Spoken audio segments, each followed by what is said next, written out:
It is worth listening when you receive messages from your soul. Our soul is a champion of quiet tones. It never pushes itself to the fore, even though, unlike our body and mind, it is immortal. It would therefore have all the power in the world on its side, but still prefers to stay in the background. It is our inner compass, the divine spark that never fades, and the only true self we can ever become. Our soul is also a team player that likes to forge alliances that are exclusively for our benefit. On the front line, our body stands up for it. It speaks to us when we don't want to listen to the subtle hints of our soul. Sometimes our heart also has to be harnessed to the cart when we simply don't want to recognize that we have backed the wrong horse. Universal and immortal as it is, our soul has a whole range of other ways in which it can make contact with us. We would like to introduce you to some of them here. 1. Our soul speaks in pictures, but not in riddles. Our soul loves to reveal itself in symbols and vivid imagery. Sometimes we see something but cannot really interpret it. It is only later that we succeed in making this classification, and we recognize a message from our soul in it. It likes to deliver its messages in the form of people or animals, meaningful and less meaningful signs and abstract images. Our inner voice and intuition act as translators. Only rarely are the messages so clear that we spontaneously classify them as important and meaningful. The overly clear is just not their thing. The soul knocks and asks to be heard. Sometimes it takes days for us to understand these subtle hints. Sometimes we don't even manage to interpret them correctly. Then it has to bring out the heavy artillery, and it can be quite unpleasant for us. What will never happen, however, is that an important message from our soul will not reach us. It loves the language of symbols and images, but it never speaks to us in riddles. It always finds a way to send us its friendly reminders and hints. 2. The soul also lets natural phenomena speak for itself. A beautiful rainbow, a reflection in the water, autumn leaves dancing in the wind, cheerful butterflies or curious ravens. Those who can make use of everything that creation has to offer are rarely at a loss for a tool. When it comes to communication, our soul sometimes resorts to extraordinary natural phenomena and lets animals speak to us instead. Walking attentively through nature is always a good idea. It calms us down in an instant and has a positive effect on our mental and physical health. If we also have a message or two from our innermost being with us, we can only benefit from this cosmic collaboration. Our soul rarely wants to talk to us about facts, figures, and data.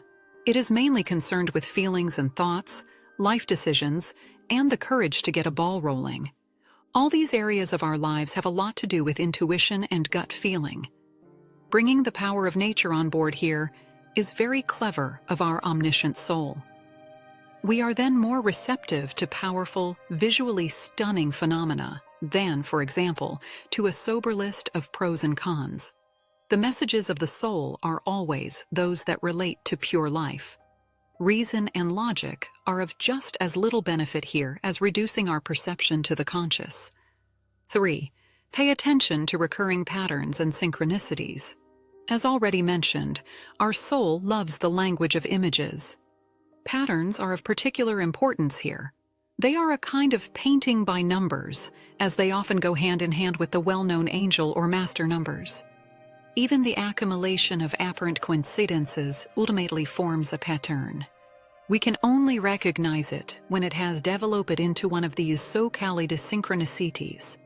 One of the most powerful forms of this, and at the same time the stuff they are made of, is repetition. When our soul has a request to make, it cannot do without it. It will not rest until we have finally received and understood the message. For this reason, it will happen to us again and again in life that we make the same mistakes and have to learn the same unpleasant lessons. Some knowledge has to sink in. Life knows no mercy here. Until we have internalized it and the penny has finally dropped, we will remain trapped in a repetitive, endless loop. 4. Sometimes your body has to speak for your soul.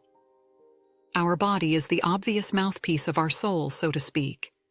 If its cry for help is too quiet and threatens to be drowned out by the noise of everyday life, the heavy artillery is brought out. Our body then makes itself heard with various symptoms. Insomnia is one of them. Pain of any kind and any intensity is another. Mindfulness is called for when minor accidents become more frequent, or we have a constant stream of colds and illnesses. When our immune system raises the white flag, it is often a cry for help from our soul. Stress is one of the #1 killers when it comes to our physical and mental health. It is accompanied by unpleasant symptoms such as tinnitus and ringing in the ears, a racing heart, dizziness, and a permanent feeling of inner restlessness. If we are at the mercy of physical discomfort and medical causes can be ruled out, it is high time to have a word with our soul. Apparently, it needs to talk to us, and it is making itself heard in such a painful and unpleasant way. Always remember, just because our soul is immortal doesn't mean that it can't suffer damage and simply be overwhelmed. We put it through a lot, and sometimes we overstretch it. 5. The soul speaks to you through your dreams. Our dreams are reflections of our desires, fears, and all the subconscious thoughts that our brain cannot handle. Some of our dream images are easy to interpret. They show us what has occupied us more during the day than we were aware of. Some things only appear dimly and leave us with a strange feeling when we wake up. The soul's preference for the language of images can be perfectly exploited in our dreams. Nowhere else are we forced to look at the entire epic range of her stories. Again, the message will get through. There's no doubt about that. We may need a little practice, but in time we will be able to recognize the signs that our immortal inner clock is sending us. On you and you, with your soul. Learn to listen to your soul's subtle wake-up calls sooner rather than later. It will definitely only speak up when it is really important. If you follow your inner voice and let your feelings prevail over your mind whenever necessary, you have a good chance of living in harmony with your soul. It is so important to us, but conversely, we are also important to it, at least in this life.